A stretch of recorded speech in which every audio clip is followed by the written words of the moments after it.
Ассалаумағалейкум туғандар, қандайсыздар? Назарыңыздарда қайырдан эле базар жоқ каналы. Бүгін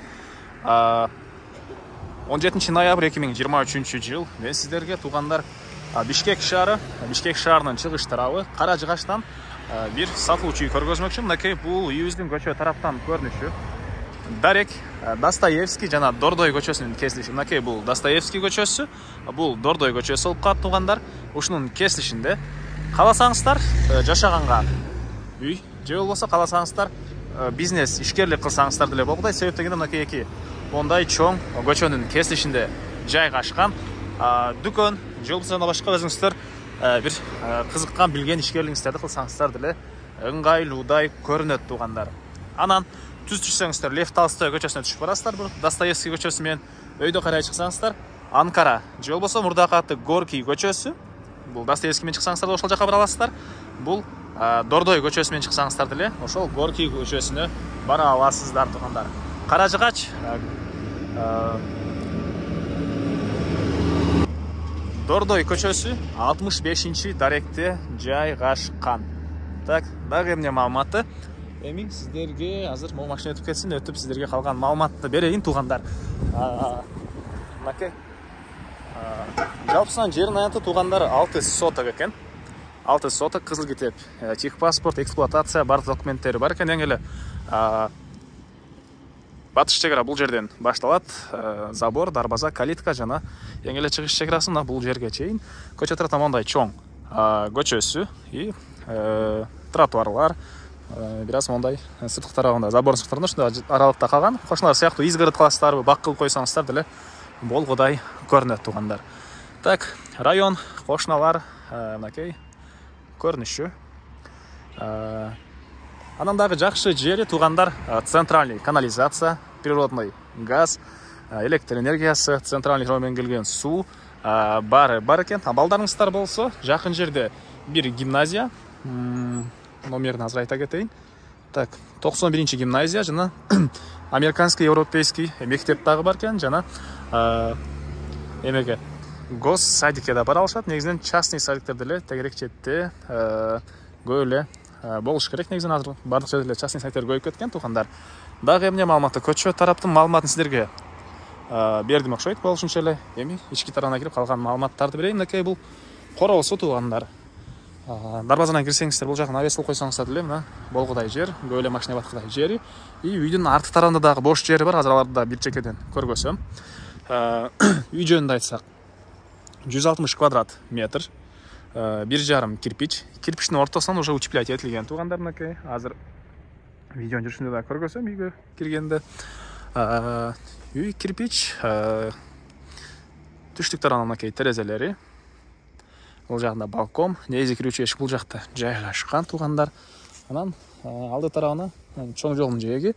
Мондайдан бир помещение салсаңыздар деле болгудай көрүнөт. Же болбосо эч кандай ишкерлик, бизнес кылбайм, жөн эле жашайм десеңиздер, зеленый зона жана башка өзүңүздөр каалагандай проект менен бул жагын дагы бүтүрсөңүздөр болгудай көрүнөт. Үй мынакей ушул жага чейин бүтүрүлгөн үйүбүз. Так, анан үйдүн түндүк тарабында деле ушунча бош жер бар тугандар. Мынакей ушунча бош жери. Бул жагына деле хозпостройка саласыздарбы, бассейн саласыздарбы, же болбосо зеленый зона аласыздарбы, ушундай бош жер бул үйүбүздүн түндүк тарабынан көрүнүшү тугандар. Стена кирпич и этаждардын ортосу плита менен бөлүнгөн. Анан бул жерден Лев Толстой менен бир аз эле батышты карай жүрсөңүздөр Алматинка көчөсү, Аламедин базары, Мадина базарында жумуш кылсаңыздар, бат эле жумушуңуздарга барып келе аласыздар тугандар.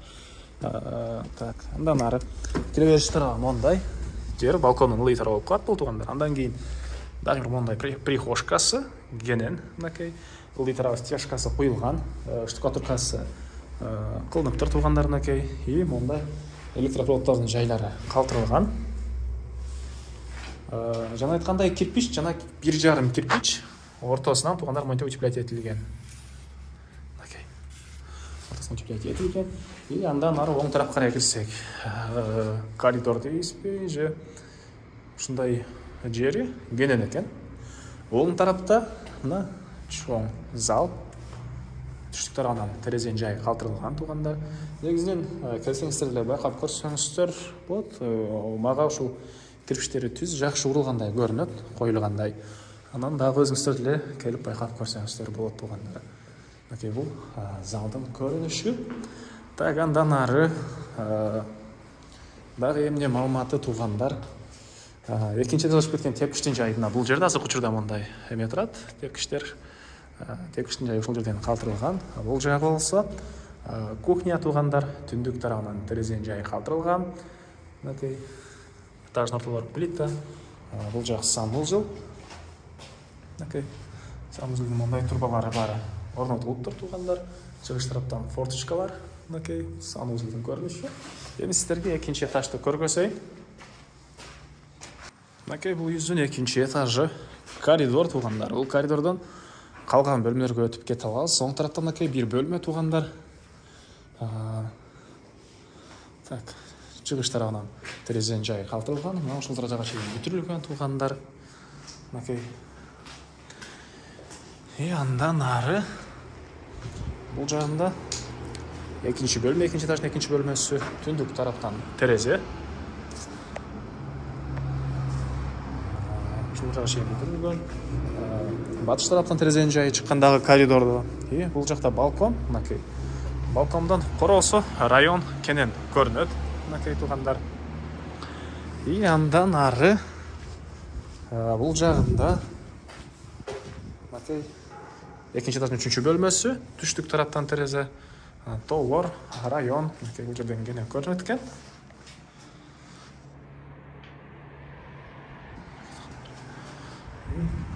Тоолорду эмнеге айтып атасы дегендер болсо, кимдир бирөөгө балким ушул экинчи этаждан ушундай табиятты көрүп отурган жагаттыр.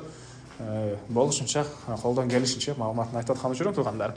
Так, бул экинчи этаждын эң эле акыркы бөлмөсү. Так, кааласаңыздар бирөөсүн санузел койсоңуздар деле болгудай. 4 бөлмө, 1 балкон.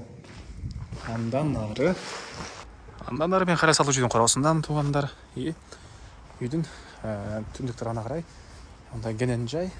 Мынакей туугандар. Забор, тегерент участок бийик забор менен тосулган, пескалоктон болгон. Дагы эмне маалыматы? Мынакей бул үйүбүздүн түндүк тарабынан көрүнүшү. Так, айтылбаган бир эле баасы калды окшойт бул үйдүн. Бул үйдүн баасы туугандар $95,000 сурап атыптыр. Телефон номерлер маалымат үчүн экранда жана описанияда турат.